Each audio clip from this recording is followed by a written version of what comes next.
This is SHALA log 212, November 22nd, 2020.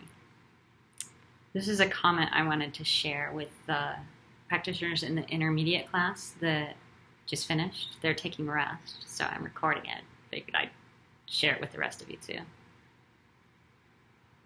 Today was the first time in leading the classes through this medium that on every level, I really felt that I was doing the class with the group. It's always been there with the breath and energetically, just like being present with each person in your little thumbnail worlds. But today it was almost like my body was going through the practice with the group. And I had this flash on my first experiences of Lead Intermediate.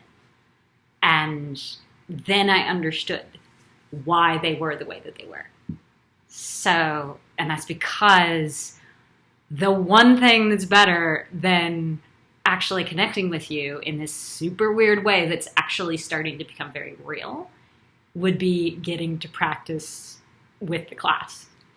And that Lead Intermediate class, I had this feeling of, wow, this is great, but the only thing better would be being able to do the class, like on the physical level. And that's what Tim Miller used to do for a really long time at his Shala and Encinitas. You know, the Encinitas plays an important role in the history of the Ashtanga practice. And I went to graduate school at UCLA. And so that's a drive down the freeway from Los Angeles to Encinitas. But I figured out what was going on down there. And it was that on Sundays, Tim Miller, who is, you know, at this point, crusty old Ashtanga teacher with a bunch of students that he'd been teaching for decades, he would lead intermediate class while also doing the practice with the group. And it was absolutely, completely insane.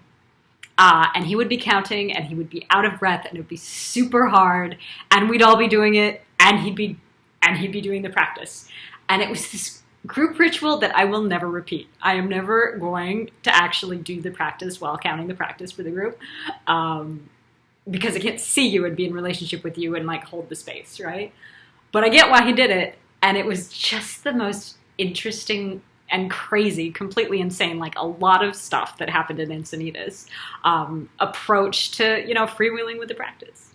And I know that the first time I went down was in 2004, because that record that everybody freaked out about from the Arcade Fire, if you were like culturally alive in 2004, you remember, it was in 2004.